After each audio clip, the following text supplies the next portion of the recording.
John Curtice reveals what the election results mean for Labour, Conservatives and the SNP.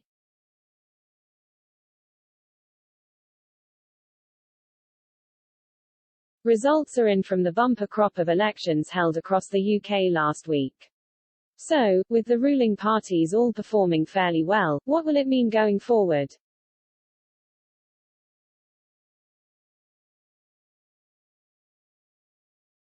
Last week's vote saw the public elect 143 English local councils, 129 members of the Scottish Parliament, 60 members of the Welsh Senedd, 39 police and crime commissioners, 25 London Assembly seats and 13 directly elected mayors. Major local elections like these are often used to gauge the public mood outside a general election, and this time was no different.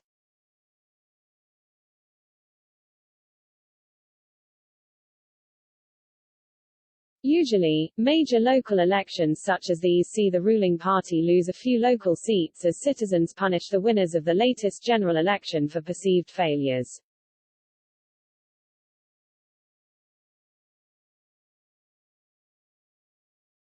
Polling expert John Curtice wrote for the BBC, "Voters often use local elections to give governments a kicking. Yet it is the Conservatives that have prospered in the English local council votes.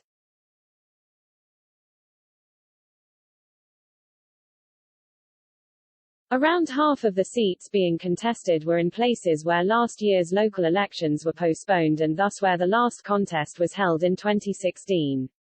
At that time, the Conservatives and Labour were neck and neck in the polls.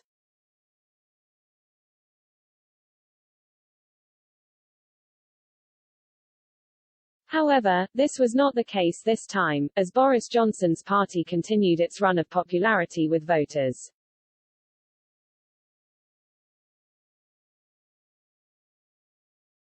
The Conservative Party took another seat in Westminster in the only by-election, in Hartlepool, snatching the seat from Labour.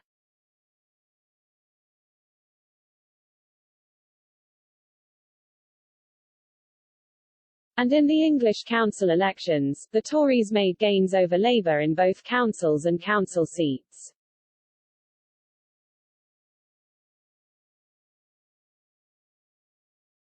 Sponsored.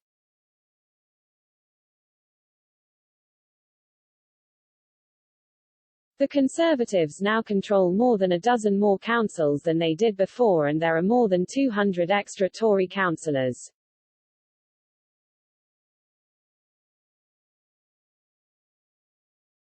The continued success of the ruling party is thought to be down to the success of the vaccine programme, as well as voters still calling on Brexit as a reason for voting choice.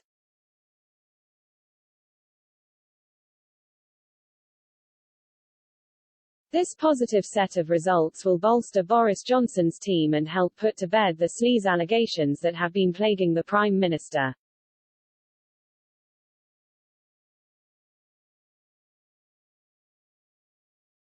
And according to the data, the Tories would win another general election with similar ease to that of 2019, if another were to be held today.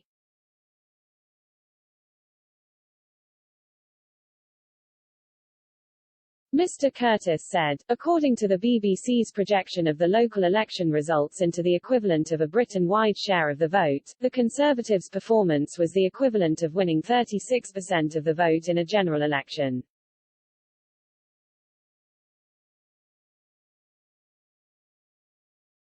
That makes it the party's second-best local election results since it first regained power at Westminster in 2010.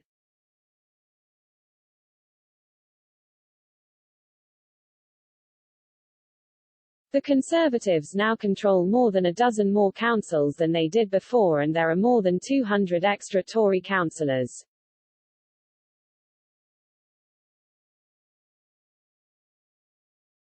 The continued success of the ruling party is thought to be down to the success of the vaccine programme, as well as voters still calling on Brexit as a reason for voting choice.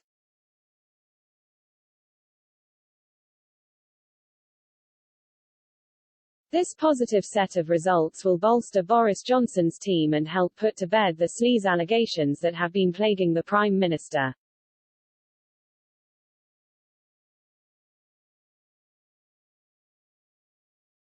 And according to the data, the Tories would win another general election with similar ease to that of 2019, if another were to be held today.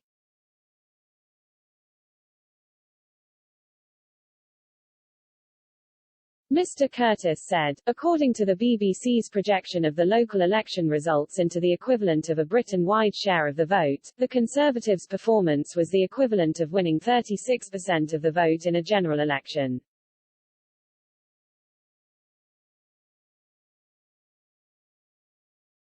That makes it the party's second-best local election results since it first regained power at Westminster in 2010.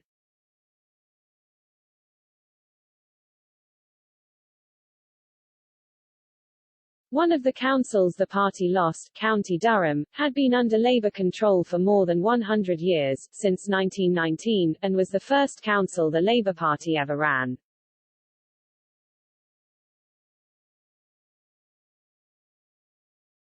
The losses Labour has suffered in England are a real cause of concern for the party and have prompted Sir Keir Starmer to undertake a shadow cabinet reshuffle, though critics have said it will take far more to win back voters.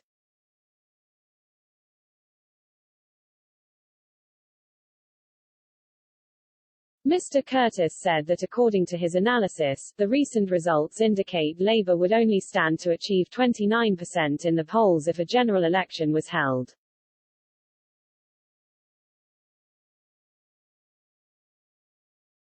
He added, that might be less than the 12-point deficit at the 2019 general election, but still leaves the party's standing looking very similar to many a lackluster performance under Jeremy Corbyn's leadership.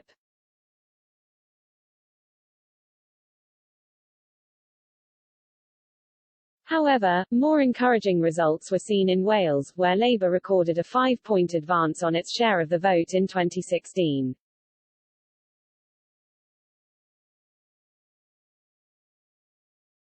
Labour now has 30 of the Syned's 60 seats, matching its previous best performance.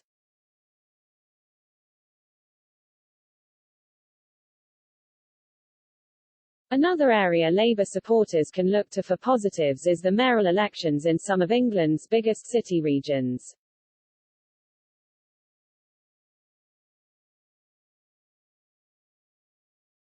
Labour's success here gives an idea of where their new heartlands might be, as the political map is still being redrawn following the Brexit vote of 2016.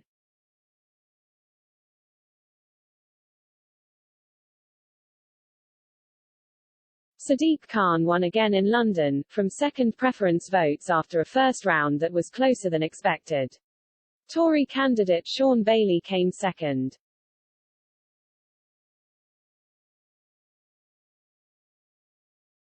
Andy Burnham won easily in Manchester with an increased majority, and Labour took control of the west of England and Cambridgeshire and Peterborough from the Conservatives.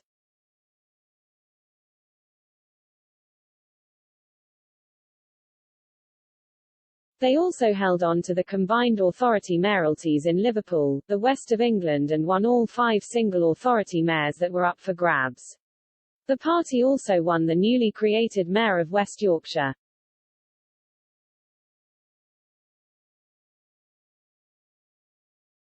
The SNP will be pleased with its results. The party won a record 48% of the constituency vote, up a point from 2016.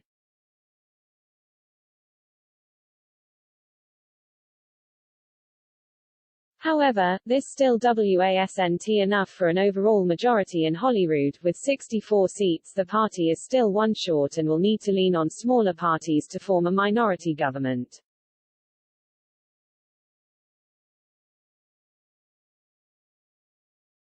This will be enough, however, for First Minister Nicola Sturgeon to pursue another independence referendum, as the SNP joins with the pro-independence Scottish Greens, resulting in a majority of 15 in favour of independence in the Scottish Parliament.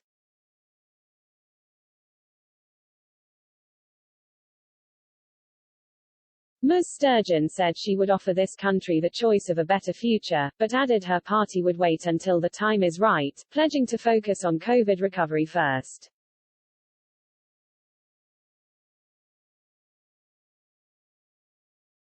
However, while the results will be encouraging for those pro-independence, they also show how divided the nation is on the topic of independence.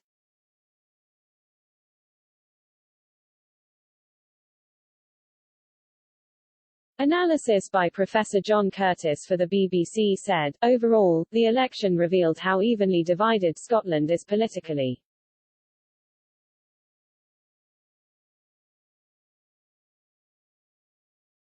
On the constituency vote, the three main parties that were backing Scotland staying in the UK 51% and 40% of the vote.